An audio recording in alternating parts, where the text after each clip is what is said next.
ऐसे वक्त में जब भारत पहलगाम हमले का बदला लेने की तैयारियों में जुटा है।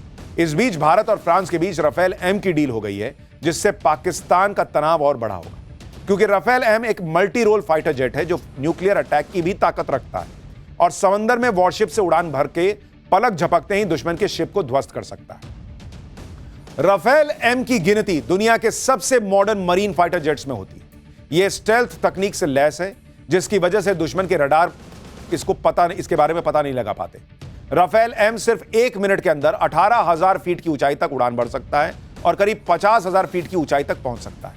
यह फाइटर जेट उड़ान भरने के बाद 3700 किलोमीटर दूर तक हमला करने की ताकत रखता है और अपने टारगेट पर 2200 किलोमीटर प्रति घंटा की रफ्तार से उड़ान भरता है। राफेल एम में शक्तिशाली एंटीशिप मिसाइल लोड की जा सकती है, जो हवा से हवा और हवा से समंदर पर टारगेट को तबाह करने की ताकत रखती है। राफेल एम एक बार में 9 टन तक का हथियार लेकर उड़ सकता है। यह फाइटर जेट में समंदर के नीचे छुपी पनडुब्बियों को खोजकर टारगेट करने वाले स्पेशल रडार से भी लैस है। इसके साथ ही राफेल एम फाइटर जेट में हवा में ही रिफ्यूलिंग की जा सकती है, जिससे इसकी रेंज बढ़ जाती है। यानी हवा में मार सकता है, पानी में मार सकता है, पानी के अंदर पनडुब्बी को भी मार सकता है।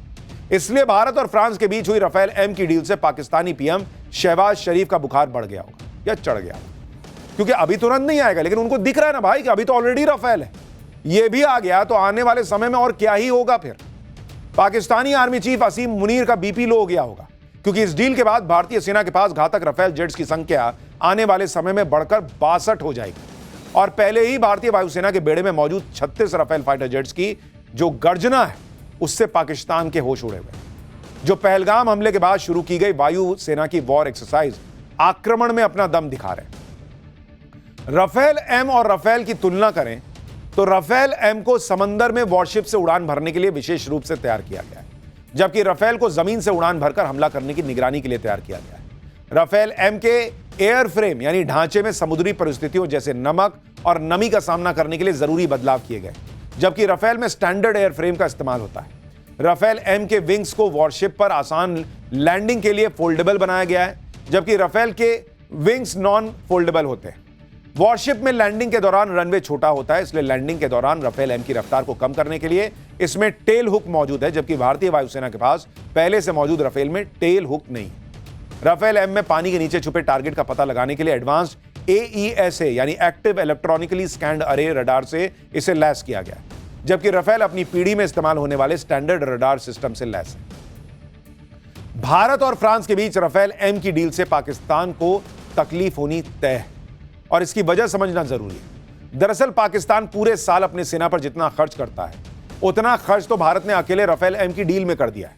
अगर आप देखेंगे कि पाकिस्तान जैसा भिखारी देश जो है, पाक का जो डिफेंस बजट है वो कितना है? पाकिस्तान का जो डिफेंस बजट है वो करीब है 64,000 करोड़ रुपए, 64,000 CR। और राफेल एम की जो डील भारत ने की है, राफेल एम की जो डील है वो है 63,000 करोड़ रुपए। यानी भारत जितने के जहाज खरीद रहा है लगभग उतना ही पैसा पाकिस्तान पूरी फौज पे खर्च करता है। ये लड़ेंगे हमसे। भारत को राफेल एम मिलने से पाकिस्तान की टेंशन इसलिए भी बढ़ गई है क्योंकि इसकी टक्कर देने के लिए पाकिस्तान के पास ना तो कोई फाइटर जेट है, ना ही भारत की बराबरी करने के लिए पाकिस्तान ऐसा कोई फाइटर जेट खरीद सकता। पैसा होगा तब ना कर देगा, क्योंकि राफेल एम फाइटर जेट का इस्तेमाल करने के लिए पाकिस्तान को एयरक्राफ्ट कैरियर की भी जरूरत होगी। तो भाई तेरे उसके पास तो जहाज ही नहीं है जिससे वो प्लेन उड़ाए, तो प्लेन खरीद के भी उड़ाएगा कहां से? इंडियन नेवी के पास 2 एयरक्राफ्ट कैरियर INS विक्रांत और INS विक्रमादित्य मौजूद है। भारतीय नौसेना पहले INS विक्रांत को अरब सागर में तैनात कर चुकी है। अरब सागर में INS विक्रांत की तैनाती की वजह से पहले ही पाकिस्तान की टेंशन आई है, क्योंकि युद्ध छिड़ने पर INS विक्रांत कुछ ही मिनटों में पूरे पाकिस्तान के कराची पोर्ट और ग्वादर पोर्ट समेत पूरे पाकिस्तान को तबाह कर सकता है। और राफेल एम की डील के बाद तो INS विक्रांत पाकिस्तान के लिए आने वाले समय में और घातक हो जाएगा, क्योंकि INS विक्रांत पर राफेल एम जैसे 40 फाइटर जेट्स तैनात हो सकते हैं। इसके साथ ही INS विक्रांत पर लंबी दूरी तक मार करने वाली 64 बराक मिसाइल भी तैनात की गई। INS विक्रांत की मदद से कम दूरी तक मार करने वाली सुपरसोनिक ब्रह्मोस मिसाइल को वर्टिकल लॉन्च भी किया जा सकता है। पाकिस्तान यह समझ चुका है कि राफेल एम की डिलीवरी के बाद उसके लिए समंदर में भारत के सामने टिकना मुश्किल ही नहीं, करीब करीब नामुमकिन होगा। क्योंकि राफेल के आगे पाकिस्तान का F-16 सिर्फ कबाड़ भर है। पाकिस्तान का जो F-16 है, जिसका बड़ा दम बढ़ता है, मेरे पास तो F-16 है, वो लड़ाकू विमान 84 किलोमीटर के दायरे में 20 टारगेट पर निशाना साध सकता है, जबकि हमारा राफेल मरीन 100 किलोमीटर के दायरे में एक बार में 40 टारगेट ध्वस्त कर देगा। F-16 मिसाइलों की रेंज ज्यादा से ज्यादा 100 किलोमीटर है, राफेल मरीन की मिसाइलों की रेंज 3700 किलोमीटर है। आप अंदाजा लगा सकते हैं कहां 100 किलोमीटर, कहां 3700 किलोमीटर। पाकिस्तान का F-16 फाइटर जेट 15,235 किलोमीटर की ऊंचाई तक उड़ान भर सकता है। राफेल M 50,000 फीट की ऊंचाई तक पहुंच सकता है। यानी जो F-16 है वो अभी हमारे पास जो राफेल है उससे ही टक्कर नहीं ले पा रहा। राफेल M आएगा तो सोचिए क्या होगा।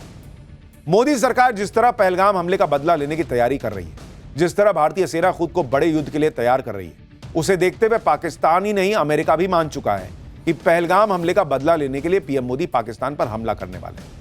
अमेरिकी अखबार न्यूयॉर्क टाइम्स ने 4 डिप्लोमेट से हुई बातचीत के हवाले से दावा किया है कि 22 अप्रैल को कश्मीर में हुए भयानक और बर्बर आतंकी हमले के बाद भारत के प्रधानमंत्री नरेंद्र मोदी दुनिया के दर्जन भर नेताओं से फोन पर बात कर चुके हैं। न्यूयॉर्क टाइम्स के मुताबिक दिल्ली में 100 दूतावासों के डिप्लोमेट्स को भारत के विदेश मंत्रालय ने ब्रीफिंग के लिए बुलाया था। आगे रिपोर्ट में दावा है कि पीएम मोदी ने ग्लोबल लीडर्स को मदद मांगने के लिए टेलीफोन नहीं किया था, बल्कि यह बताने के लिए फोन किया था कि पाकिस्तान के खिलाफ भारत बड़ा एक्शन लेने जा रहा है। रिपोर्ट के मुताबिक भारत ने पाकिस्तान पर पहलगाम में आतंकी हमला करने का आरोप लगाया है। आगे रिपोर्ट में दावा किया गया कि भारतीय विदेश मंत्रालय की ब्रीफिंग में मौजूद डिप्लोमेट्स ने कहा है कि भारत अपने पड़ोसी और कट्टर दुश्मन के खिलाफ सैन्य कार्रवाई के लिए केस तैयार कर रहा है। यानी नरेंद्र मोदी ने जमीन तैयार कर दी है, डिप्लोमेटिक लेवल पर भी और मिलिट्री लेवल पर भी। भारत के एक्शन के डर से पाकिस्तान वाकई खौफ में, आनन फानन में पाकिस्तानी आर्मी को एलओसी की तरफ भेजा जा रहा है, जिसकी तस्वीरें सोशल मीडिया पर वायरल हो रही। पाकिस्तान की सड़कों में टैंक गुजरते हुए नजर आ रहे हैं। जिस तरह भारतीय वायुसेना ने राफेल और सुखोई जैसे फाइटर जेट्स के साथ वॉर एक्सरसाइज शुरू की है, पाकिस्तान ने गिलगित बाल्टिस्तान के स्कुर्द एयरबेस को एक्टिवेट कर दिया है।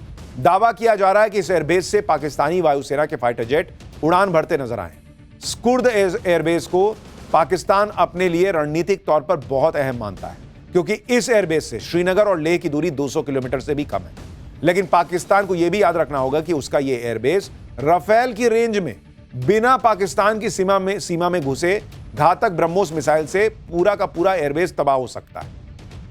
तो यह तो हालत है। लेकिन एक सवाल बहुतों के मन में कि क्या न्यूक्लियर वॉर भी हो सकती है? क्या पाकिस्तान जैसा सनकी देश परमाणु बम तो इस्तेमाल नहीं करेगा? पुरानी फिल्मों में अक्सर एक डायलॉग आता था कि गीदड़ की मौत आती है तो वो शहर की तरफ भागता है। पाकिस्तान का हाल इस वक्त यही है। उसके पास खाने को दाना नहीं, हाथ में कटोरा है। भारत चारों तरफ से घेर के बैठ गया। पाकिस्तान खुद कह रहा है कि भारत किसी भी वक्त हमला कर देगा, फिर भी पाकिस्तान एटम बम की धमकी दे रहा है।